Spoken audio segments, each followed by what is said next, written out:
Bismillahirrahmanirrahim. Assalamualaikum warahmatullahi wabarakatuh. Alhamdulillahilladzi hadana lihada wa ma kunna linahtadiya laula an hadana Allah. Subhanaka la ilma lana illa ma 'allamtana innaka antal alimul hakim.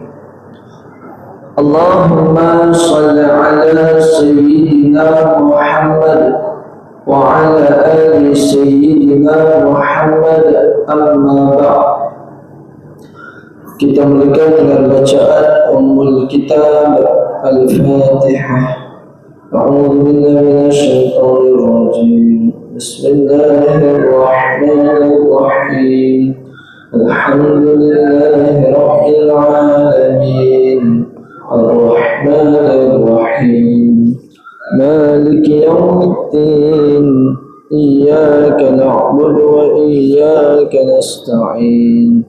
Ihdinas siratal mustaqim. Siratal ladzina an'amta 'alaihim ghairil maghdubi 'alaihim waladdallin.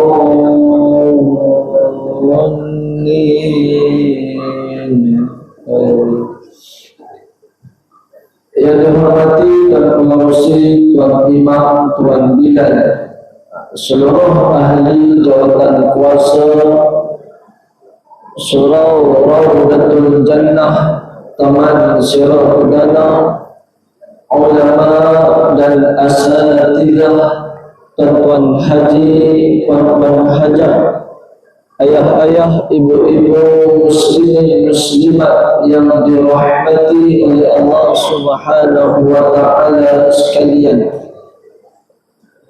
Pertamanya, marilah sama-sama kita merafakkan kesyukuran kita kepada Allah Subhanahu wa ta'ala, kerana Allah Subhanahu wa ta'ala telah panjangkan umur kita dalam keadaan Allah Subhanahu wa ta'ala mengekalkan nikmat iman dan Islam kepada kita. Bahkan Allah Subhanahu wa ta'ala memberikan hidayah dan taufik kepada kita dapat sama-sama kita datang ke rumah Allah Subhanahu wa ta'ala pada malam ini. Marilah sama-sama kita betulkan niat kita, mudah-mudahan sepanjang kita duduk dalam rumah Allah Subhanahu wa ta'ala ini, ianya menjadi sahab akhirat untuk kita insya-Allah. Ayah-ayah, ibu-ibu muslimin muslimat yang dirahmati oleh Allah Subhanahu wa ta'ala sekalian, InsyaAllah pada malam ini kita nak membicarakan tentang seorang sahabat yang begitu dekat dengan baginda Rasulullah SAW, yaitu Sayyiduna Abu Bakar As-Siddiq radhiyallahu ta'ala anhu. Yang mana Sayyiduna Abu Bakar radhiyallahu ta'ala anhu, sebelum beliau lahir, ibunya bernama Salma binti Sakhar. Dia ada satu nazar, kerana anak-anak yang sebelum ini, bila mana beliau mengandung, bila mana melahirkan anak, maka disebutkan anak itu tidak ada yang hidup, sama ada keguguran ataupun meninggal di usia yang kecil.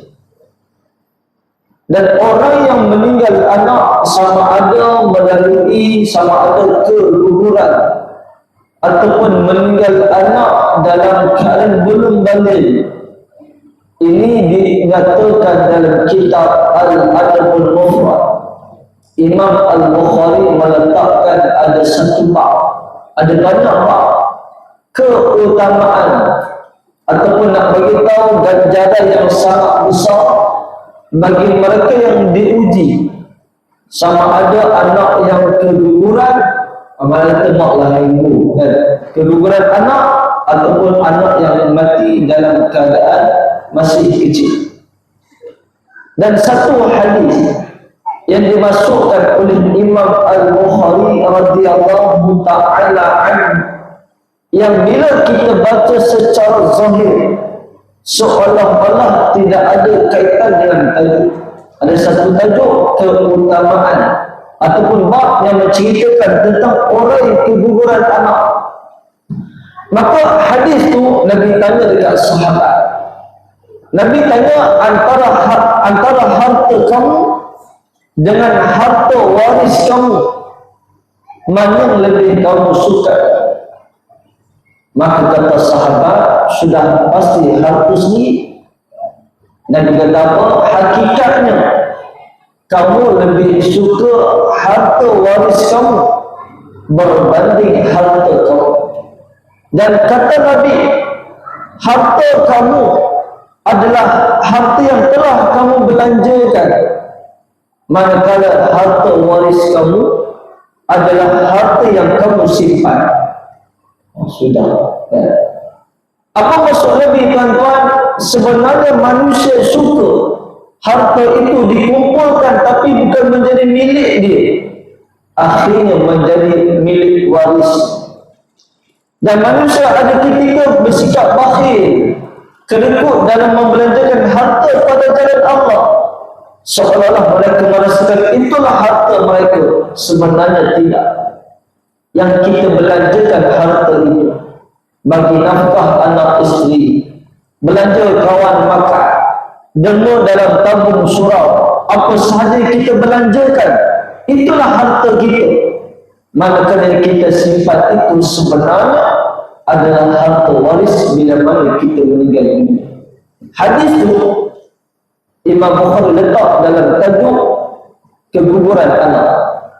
Apa kaitan cerita bab harta tiba-tiba tajuk tentang keguguran anak? Maka ulama sebut, kenapa Imam Bukhari sebut begitu? Nak bagi tahu orang yang keguguran anak itu dah mendapat milik dia, yakni jaminan daripada surga Allah Subhanahu wa ta'ala, berbanding anak yang masih hidup. Bukan kata sangka buruk anak masih hidup, tidak, tapi nak beritahu keutamaan ataupun kelebihan seorang anak yang masih hidup. Kita tak tahu nasib akan datang, baik ke buruk, wallahu a'lam. Tapi seorang yang kita telah dapat, Allah takdirkan keguguran anak, maka itu telah mendapat jaminan syurga. Maka disebutkan oleh ulama, kenapa Imam Bukhari letak hadis itu, nak beritahu kita kena rasa ganjaran yang sangat besar Allah sediakan bagi mereka yang sabar bila mana keguguran anak. Ini kembali kepada tajuk Imam Sayyidina Abu Bakar radhiyallahu ta'ala anhu, mak dia dapat anak, disebutkan tadi, sampai satu tahap mak dia Salma, dia bernazar. Nazar apa? Mak dia bernazar, kalaulah aku dapat anak lelaki, maka akan kunamakan Abdul Ka'bah. Punyalah dia ni mengharapkan untuk dapat anak lelaki dan hidup.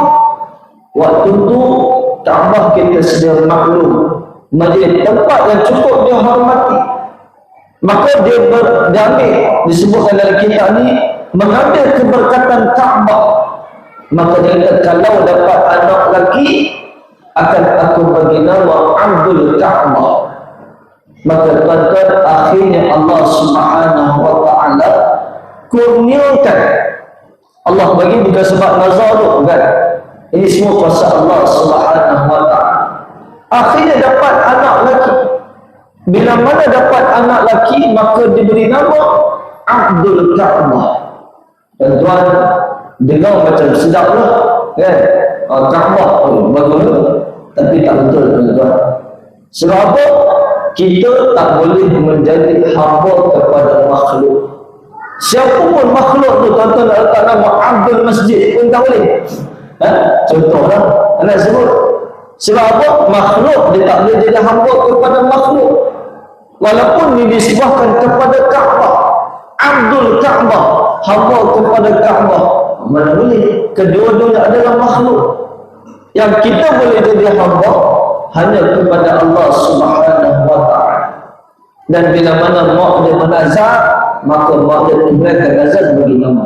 Ini kita sudah maklum. Nazar, benda selama mana tak bertentangan dengan syarak, maka kena tunai. Lepas tu kalau nak bernazar, nazar elok-elok. Jangan bernazar pelik-pelik. Kalau nak boleh apa tak tidak betul. Betul. Baik. Dan termasuk yang wajib kita tunaikan kalau kita puasa nazar. Ada puasa nazar itu wajib. Bernazar kalau sekian-sekian dapat sekian-sekian, bernazar nak puasa, maka wajib tunaikan. Beza dengan puasa sunat. Puasa wajib niat dia mesti sebelum masuk waktu subuh. Puasa nazar, puasa ganti, puasa Ramadan itu beza dengan puasa sunat. Puasa sunat kalau tuan-tuan bangun pagi tak makan sebelum zuhur, puasa lah ini tak masalah, itu puasa sunat. Tapi janganlah makan dah saya dapat. Itu tak boleh ya. Baik, kembali tuan-tuan. Maka Sayyiduna Abu Bakar radhiyallahu ta'ala anhu disebutkan nama timbangannya adalah Abu Bakar radhiyallahu ta'ala anhu. Bahkan dia membesar, dijaga oleh ibunya dengan cukup segala keperluan. Sayyiduna Abu Bakar radhiyallahu ta'ala anhu, dia daripada bangsa Quraisy, beza dia dengan Nabi. Kedua-duanya adalah Quraisy. Nabi adalah daripada Bani Hashim. Manakala Sayyiduna Abu Bakar radhiyallahu ta'ala anhu, dia Bani Taim. Sebahagian sebut Bani Taimi. Ini Bursilah, Bursi. Baik. Maka tuan-tuan, Sayyiduna Abu Bakar radhiyallahu ta'ala anhu yang tergolong orang kaya dekat Mekah. Dia cukup mahir dalam perniagaan, bahkan akhlak dia cukup mulia. Dan kita sudah maklum masyarakat Arab memang terkenal dengan perdagangan. Bahkan sejarah macam Islam sampai ke tanah Melayu juga disebutkan melalui perdagangan. Maka bila mana Sayyidina Abu Bakar radhiyallahu ta'ala anhu dah terkenal dengan perdagangan ataupun kita sebut perniagaan, dan dia seorang peniaga yang cukup jujur, akhirnya tuan-tuan dia mula dihormati disebabkan akhlak yang sangat baik yang ada pada Sayyidina Abu Bakar radhiyallahu ta'ala anhu, maka dia cukup dihormati.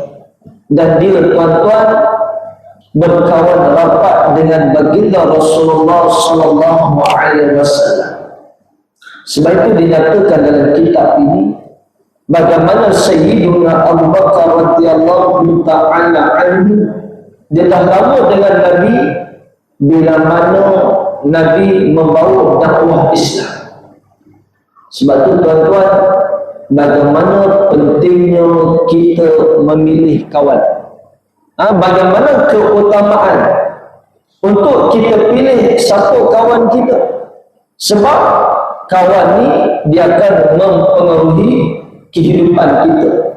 Yang mana baginda Rasulullah sallallahu alaihi wasallam bersabda, yang mana kata Nabi tuan-tuan, "Mathalul jalisi salih wal jalisi saw." Perumpamaan orang kita duduk, ini kita dampingi orang yang soleh dan orang yang tak mampu soleh, dan yang toleh ataupun jahat. Kama tadi sahibil miski, umpama seorang yang berkawan dengan penjual minyak wangi, wakilil haddad, dan tukang besi. Ini Nabi kata perumpamaan kawan. Dan kawan ni tuan-tuan ada 3 yang disebutkan akan dapat. Bila kita kawan dengan seseorang, 3 benda kita akan dapat. Sama macam penjual minyak wangi ni. Kalau kita kawan dengan penjual minyak wangi, Paling kurang pertama, bukan paling kurang, level tinggi kita dapat hadiah. Nah, minyak wangi sebetul kasturi contoh wangi. Yang kedua, mungkin kita tak dapat minyak wangi, kita dapat beli minyak wangi. Ini yang kedua. Yang ketiga, kalau kita tak dapat beli, sekurang-kurangnya melekat bau wangi pada tubuh kita. Begitulah sahabat. Pertama yang diumpamakan kita dapat minyak wangi, ada sahabat yang suka nasihati kita. Kita buat sesuatu dia nasihat kita belum cerita ni buat ni tipu-tipu ni jangan buat kita hidup bukan lama kat dunia ni. Contoh itu sahabat yang disebutkan dia suka bagi nasihat kita. Yang kedua yang disebutkan kita beli minyak wangi adalah sahabat yang kita mudah minta nasihat. Saya ni nak mencini sekali-sekali, apa perlu saya buat? Contoh dia kata saya ni dapat KWSP, contoh, jangan tanya pula ni, contoh kan? Dia kata agak-agak patut buat apa dia kata. Kawan ambil kata apa? Pertama sekali dia kata bayar zakat. Ni sebut sahabat yang baik, dia nasihat kita apa kata kita buat. Dan yang ketiga dapat haruman minyak wangi. Ini sama tuan-tuan, kita dapat faedah daripada kawan kita tanpa kita minta. Bahkan itu bukan secara langsung, secara tak langsung kita tengok panggil kawan kita, akhlak kawan kita mula rasa nak berubah. Kita mula tu, dia macam ni, aku kena buat. Ini tuan-tuan kelebihan memilih sahabat yang diumpamakan Nabi seperti dengan ribuan minyak wangi. Bayangkan Sayyiduna Abu Bakar radhiyallahu ta'ala anhu, kawan dia tuan-tuan adalah kekasih Allah. Nabi Muhammad sallallahu alaihi wasallam. Okey, tuan-tuan. Itu sebab bateri bukan? Bukan. Memang dulu. Dekat sangat. Kurangkan volume. Saya pun tak tahu volume apa ni. Oh, plus minus. Okey. Subhanallah. Okey. Boleh ya? Okey, baik. Balik. Maka Sayyiduna Abu Bakar radhiyallahu ta'ala anhu, kawannya adalah baginda Rasulullah sallallahu alaihi wasallam. Tuan-tuan, sahabat pernah tanya Nabi, mata sa'ah, bilakah kiamat? Okey, dah tahu. Saya pun tak pasti. Tak apa. Okey, masih. Baik, Allah sahabat. Okey, tuan. Clear. Ni biasa tuan-tuan. Tuan-tuan. Sebab apa? Tak ada apa yang kekal kat dunia. Mesti ada masalah dan sebagainya. Itu biasa. Baik. Maka Sayyiduna Abu Bakar radhiyallahu ta'ala kawan dengan Nabi. Dan bila mana sebut kawan dengan Nabi, dia mencintai baginda Rasulullah sallallahu alaihi wasallam. Ada lelaki, seorang lelaki tanya dekat Nabi, mata sa'ah, bilakah kiamat? Maka Nabi tanya dia, apa yang kamu sediakan? Ada orang pakat cerita, Ustaz, dia kata, banyak semua tanda-tanda kiamat ni. Antara yang di tengah sebut, iaitu Ustaz, tanah Arab Ustaz, hijau lah Ustaz, penuh rumput lah. Betul. Kalau cerita bab tanda kiamat ni dah banyak. Tapi bukan nak bagi takut tuan-tuan. Apa persediaan kita? Kalau setakat takut tak bersedia, tak ada guna. Tanda-tanda kiamat ni Allah bagi untuk apa tuan-tuan? Untuk kita bersedia. Maka Nabi tanya dekat sahabat, apa yang kamu sediakan? Dia kata apa? Tidak ada apa-apa kecuali aku mengasihi Allah dan engkau. Apa kata Nabi? Anta ma'aman ahbabta.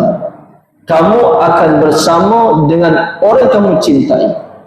Tuan-tuan bayangkan Sayyiduna Abu Bakar radhiyallahu ta'ala anhu, orang yang dikasihi adalah baginda Rasulullah sallallahu alaihi wasallam.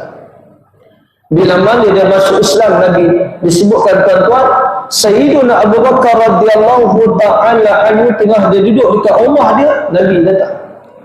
Bila mana Rasulullah SAW datang, dalam keadaan Nabi datang, Sayyidina Abu Bakar tergesa-gesa terima kehadiran Nabi. Bila mana masing-masing duduk bersembang, tiba-tiba Nabi diam. Bila mana Nabi diam, Sayyidina Abu Bakar radhiyallahu ta'ala anhu dikenal kawan. Tengok kawan ni lain macam kita ada benda. Macam tu kita kawan kita. Bila kita tengok kawan kita muka lagi, makan tak apa nak selalu, kita tahu ada benda nak bagi. Sayyidina Abu Bakar bila mana tengok Nabi begitu, maka ditanya kepada Rasulullah sallallahu alaihi wasallam, mengapakah kamu dalam keadaan begini seolah-olah menyimpan sesuatu? Kata Nabi, aku ada satu hal yang sangat besar yang aku bimbang. Engkau terkejut bila mana aku beritahu. Sayyidina Abu Bakar radhiyallahu ta'ala kata apa? Bukankah sudah tidak ada rahsia? Ini sahabat kan? Dia cukup jaga rahsia sesama sahabat. Sampai dah tak ada rahsia. Kita kalau nak cerita fikir 2-3 kali. Rahsia. Tengok dia pula cerita kat bini dia. Ni ada satu rahsia nak bagi tahu. Akhirnya dah tak jadi rahsia. Satu kampung dah tahu. Ni tuan-tuan. Maka kata Sayyidina Abu Bakar, bukankah kita telah tidak ada rahsia? Maka kata Nabi, aku telah dilantik. Minta maaf. Sayyidina Abu Bakar yang sebut, adakah engkau diutus menjadi Nabi? Kata Nabi, ya, aku telah mendapat wahyu daripada Allah Subhanahu wa ta'ala dan aku telah diutus jadi Nabi. Tuan-tuan, Nabi sebut ni waktu Islam itu dagang, asing. Bukan dalam keadaan macam kita ni. Kita dah tahu dah Islam, dah tak bertanya dah. Nabi dilantik jadi Rasul pada masyarakat yang tenggelam dengan jahiliah, yang menyembah berhala. Nabi diutuskan untuk kembalikan mereka pada jalan kebenaran. Maka Sayyidina Abu Bakar radhiyallahu ta'ala adakah dia terkejut? Dia tak terkejut. Sebab apa? Memang layak Nabi Muhammad sallallahu alaihi wasallam dilantik jadi Rasul. Dan dialah orang lelaki yang pertama yang disebutkan membenarkan apa yang dibawa oleh baginda Rasulullah sallallahu alaihi wasallam. Dan tuan-tuan, Sayyidina Abu Bakar radhiyallahu ta'ala anhu dalam banyak-banyak kelebihan. Kalau kita bicara tentang sahabat, ada sahabat yang keutamanya pada jihad jalan Allah. Ada sahabat yang keutamanya pada sudut harta. Dan Sayyidina Abu Bakar radhiyallahu ta'ala anhu, harta pun dia ada, dan sudut ibadat pun dia ada. Tapi yang paling tinggi adalah keteguhan iman Sayyidina Abu Bakar radhiyallahu ta'ala anhu. Sebab itu dalam satu riwayat disebutkan oleh baginda Rasulullah sallallahu alaihi wasallam, "Lau wuzina imanu Abi Bakrin bi imanil ummah la rajaha imanu Abi Bakr." Kata Nabi, jika ditimbang keimanan Abu Bakar dengan keimanan umat sekaliannya, nescaya akan berat lagi keimanan Abu Bakar. Ini tuan-tuan nak beritahu betapa teguhnya iman Sayyidina Abu Bakar. Nabi iktiraf. Bahkan Nabi kata, kalau ditimbang antara iman Sayyidina Abu Bakar dengan iman sekalian umat, iman Sayyidina Abu Bakar lebih berat.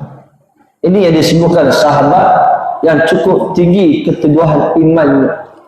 Dan tuan-tuan, antara kisah yang saya sebut pada malam ni adalah kita berada pada bulan Rajab, nak masuk bulan Sya'ban. Antara peristiwa yang sering kita akan dengar adalah berkenaan Isra' wal Mi'raj. Tapi saya tak ceritalah Isra' wal Mi'raj ni. Saya nak sebut bila mana Nabi lalui peristiwa Isra' wal Mi'raj, peristiwa yang mana Allah Subhanahu wa ta'ala memperjalankan Nabi daripada Masjidil Aqsa ke Masjidil Haram, kemudian di Mi'raj akan bertemu dengan Allah Subhanahu wa ta'ala. habis peristiwa tersebut tuan-tuan, antara sahabat yang berperanan, yang membenarkan apa yang berlaku kepada Rasulullah SAW, tidak lain tidak bukan adalah Sayyiduna Abu Bakar As-Siddiq radhiyallahu ta'ala anhu, yang dinyatakan dalam kitab ini. Habis bila mana Nabi dalam peristiwa Isra al-Mi'raj, Nabi selesai, orang Quraisy ni mereka dah lama tunggu macam mana nak pergi hasut Abu Bakar, macam mana nak ganggu keimanan Sayyidina Abu Bakar. Bila mana dapatnya peristiwa Isra al-Mi'raj, maka kita tengok apa kata Abu Bakar. Maka bila mana mereka bertemu dengan Sayyidina Abu Bakar radhiyallahu ta'ala anhu, mereka kata, "Hai Abu Bakar, adakah kamu dah dengar dah berita tentang sahabat kamu, yakni Muhammad?" Dia tak sebut Nabi ya. Maka Sayyidina Abu Bakar radhiyallahu ta'ala anhu tanya, apa yang dia kata? Maka orang-orang Quraisy kata kat dia, kata kat Sayyidina Abu Bakar, bahawa Muhammad telah mendakwa dia pergi ke Baitul Maqdis, solat di sana, kemudian kembali ke Mekah pada pagi ini. Ini baru cerita tentang Isra. Baru cerita tentang Isra. Daripada Mekah disebut apa? Nabi pergi ke Masjidil Aqsa. Saya salah sebut tadi, terbalik kan? Maka bila mana Nabi pergi Masjidil Aqsa, patah balik ke Mekah. Baru cerita tentang Isra. Itu pun makin tak boleh terima. Bahkan disebutkan kata Quraisy, kami melalui biasanya perjalanan 3 bulan. Bayangkan, disebutkan kalau biasa perjalanan 3 bulan, ini Nabi cerita pergi 1 malam. Maka disebutkan tuan-tuan, Quraisy kata kepada Sayyidina Abu Bakar, bagaimana yang didakwa oleh Muhammad? Maka kata Sayyidina Abu Bakar radhiyallahu ta'ala anhu, adakah betul beliau kata begitu? Kata mereka, kalau tak percaya, pergi tanya. Sayyidina Abu Bakar radhiyallahu ta'ala anhu kata apa? Ini ucapan yang sangat hebat. Demi Allah, memang betul apa yang dikatakan. Kalau benar yang dikatakan itu, memang itulah yang dia katakan. Maksudnya apa? Kalau betul itu yang Nabi sebut, memang benar. Sebab apa? Nabi tak berbohong. Ni tuan-tuan, Rasulullah sallallahu alaihi wasallam memang tak berbohong. Sebab tu kalau tuan-tuan tengok dalam kitab Syama'il Muhammadiyah Al-Khisal Al-Mustafawiyah oleh Imam Tirmidzi, Abu Isa Muhammad bin Isa bin Thawrah, ada satu bab. Bab apa? Gurauan Nabi. Nabi bergurau. Tapi kalau tengok cerita bab gurauan Nabi, Nabi tidak menipu dalam bergurau. Walaupun bergurau ni termasuk kita memasukkan kegembiraan dalam hati orang lain. Antara amal yang Allah suka, memasukkan kegembiraan dalam hati seseorang. Tetapi tuan-tuan, tidak dengan cara menipu. Waktu dalam bab fi mizahi, dalam bab Nabi bergurau, Nabi tak menipu. Hatta gurau pun Nabi tak menipu, termasuk hal-hal lain Nabi tidak berbohong.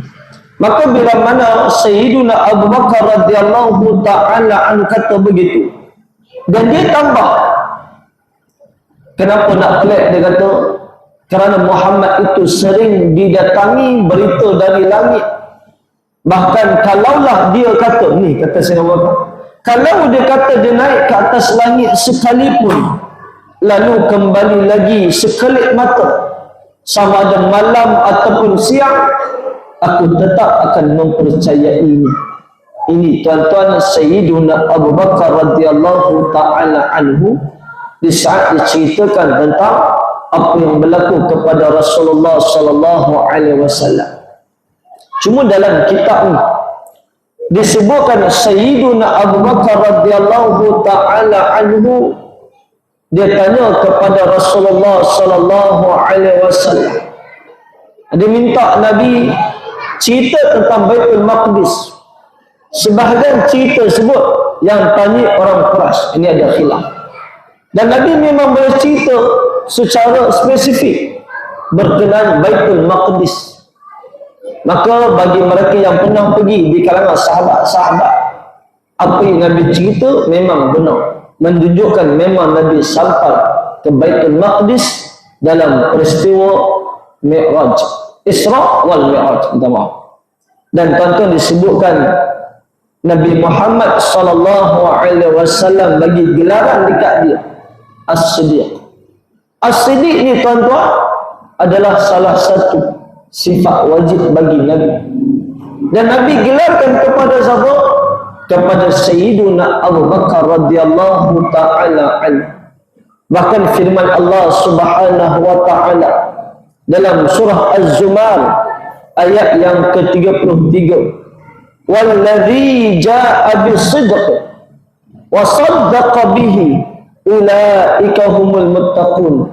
Dan orang yang membawa kebenaran, yakni Nabi Muhammad sallallahu alaihi wasallam, dan membenarkannya, merujuk kepada Sayyiduna Abu Bakar radhiyallahu ta'ala anhu, ulaika humul muttaqun, mereka itulah orang-orang yang bertakwa.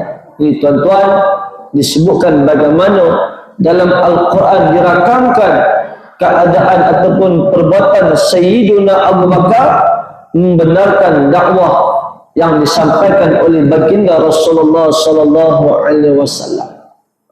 Bahkan tuan-tuan, Sayyiduna Abu Bakar radhiyallahu ta'ala anhu diriwayatkan Nabi pernah sebut, Nabi kata, kalaulah aku boleh mengambil khalili, kekasih aku, akan aku ambil Abu Bakar sebagai khalil. Tetapi Allah subhanahu wa ta'ala telah mengambil aku sebagai kekasihnya, maka Nabi tidak ada khalil. Sebab itu beza habibi dengan khalil. Sebagian ulama kata khalil ini lebih tinggi daripada habibi. Kedua-duanya bermaksud orang yang disayangi, tapi khalil ini lebih tinggi daripada habibi. Dan yang mendapat khalili di sisi Allah antaranya Nabi Muhammad sallallahu alaihi wasallam dan Nabi Ibrahim alaihi salam. Sebab tu kita tak akan dengar riwayat Nabi kata kat sahabat khalili, tak ada. Tapi sahabat nak panggil Nabi khalili itu banyak, tak ada masalah. Tapi Nabi tidak menisbahkan sebab sahabat sebagai khalil, sebab Nabi telah menjadi khalil di sisi Allah subhanahu wa ta'ala. Baik, maka juga disebutkan dalam kitab ini bagaimana Sayyiduna Abu Bakar radhiyallahu ta'ala anhu di saat dia membenarkan dakwah baginda Rasulullah sallallahu alaihi wasallam, dan dia juga yang Allah pilih. Untuk apa tuan-tuan? Tadi kita bicara Allah pilih dia dapat berita berkenaan Nabi Isra wal Mi'raj. Dan dia juga sahabat yang Allah pilih. Untuk apa? Untuk teman Nabi dalam hijrah. Sebab tu bila mana sahabat-sahabat dah hijrah, Sayyiduna Abu Bakar radhiyallahu ta'ala anhu kali jumpa Nabi, tanya bila dia boleh hijrah. Dia pun nak pergi hijrah. Maka Rasulullah sallallahu alaihi wasallam kata apa? Nabi kata, Allah nak kamu teman Nabi. Bayangkan tuan-tuan keistimewaan Sayyiduna Abu Bakar radhiyallahu ta'ala anhu dapat menemani baginda Rasulullah sallallahu alaihi wasallam. Dan peristiwa hijrah ni kita sudah maklum bagaimana Sayyiduna Abu Bakar dia teman Nabi dalam keadaan ada ketika berada depan Nabi, ada ketika berada belakang Nabi, ada ketika di kanan, ada ketika di kiri. Maka Nabi tanya kepada Abu Bakar radhiyallahu ta'ala anhu, kenapa sekejap berada di hadapan, sekejap berada di belakang? Kata Sayyiduna Abu Bakar radhiyallahu ta'ala anhu, bila aku teringat kamu kena kepung tadi, aku bimbang musuh datang dari belakang, maka aku duduk di belakang. Bila mana aku fikir bahaya datang dari depan, maka aku pergi depan. Jadi bagaimana Sayyiduna Abu Bakar radhiyallahu ta'ala anhu, dia pun tuan-tuan cukup jaga Nabi. Diriwayatkan bertemu dengan seorang lelaki, maka ditanya kepada Abu Bakar. Waktu tu Nabi berada di depan, dia pada kat belakang. Maka orang tanya kepada Abu Bakar, siapakah yang berada di hadapan kamu? Kata Sayyiduna Abu Bakar, itulah penunjuk jalan. Itulah penunjuk jalan. Maka di sini dipanggil satu perkataan yang banyak maksud. Kaedah ada al-mu'arif. Adakah Sayyiduna Abu Bakar berbohong? Tidak, sama sekali. Memang dia sebut penunjuk jalan, tapi mungkin dipaham oleh orang yang tanya tu macam orang kata sebagai penunjuk jalan lah. Tapi yang dimaksudkan oleh Sayyiduna Abu Bakar adalah penunjuk jalan kebenaran. Ini tuan-tuan berlaku dalam peristiwa hijrah baginda Rasulullah sallallahu alaihi wasallam. Bahkan disebutkan juga Sayyiduna Abu Bakar radhiyallahu ta'ala anhu menemani Nabi di saat musuh mencari baginda Rasulullah sallallahu alaihi wasallam, yang mana Allah Subhanahu wa taala rakamkan dalam Quran ketika mana Nabi dengan Sayyiduna Abu Bakar radhiyallahu taala anhu berada dalam gua tu. Kan kita sudah maklum kisah ni, kan musuh datang betul-betul memang sangat hampir, yang mana kata Sayyiduna Abu Bakar radhiyallahu taala anhu, kalau mereka tunduk pasti akan nampak Nabi dengan Sayyiduna Abu Bakar radhiyallahu taala anhu. Tapi kuasa Allah kan malaikat pula labah-labah buat sarang yang disebutkan, bahkan ada telur. Wallahu a'lam macam mana yang disebutkan, sampailah musuh tak pernah terlintas adanya Nabi dan sahabat dengan Sayyidina Abu Bakar dalam gua tersebut. Maka tuan-tuan disebutkan juga Sayyidina Abu Bakar radhiyallahu ta'ala anhu, seorang sahabat yang membelanjakan hartanya pada jalan Allah. Antara yang dia buat, dia tuan-tuan disebutkan menghabiskan hartanya, membebaskan hamba-hamba, dan bila mana dia beli hamba, merdekakan tanpa dibayar. Bukan kata beli, tapi lepas tu kalau nak merdeka bayar double. Contoh, Sayyiduna Abu Bakar beli hamba, antara yang dibeli adalah Sayyiduna Bilal bin Rabah radhiyallahu ta'ala anhu.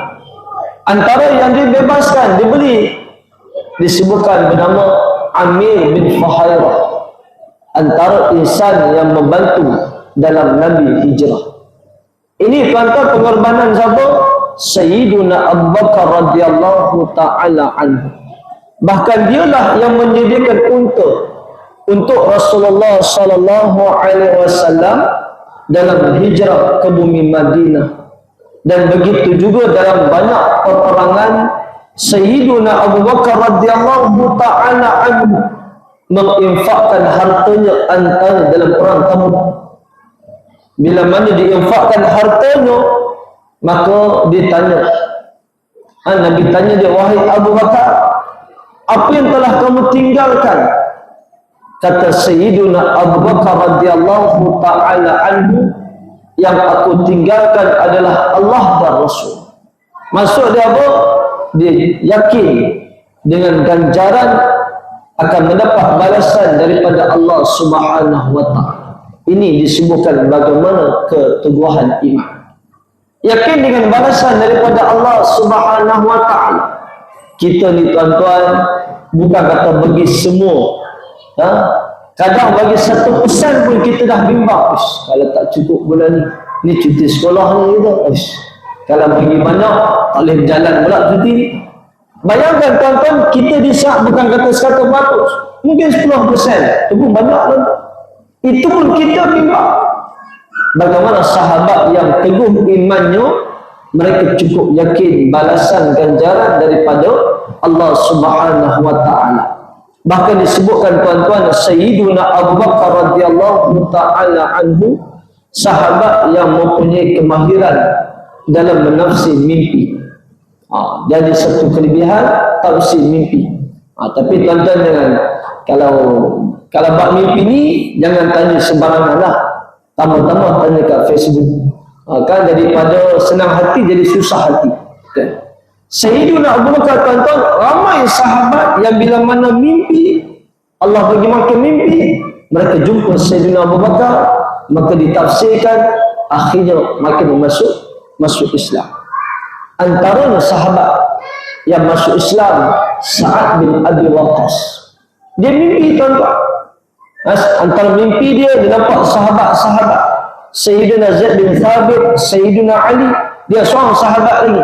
Dalam mimpi dia, esok pagi jumpa Sayyidina Abu Bakar. Dia tanya, apa maksud mimpi?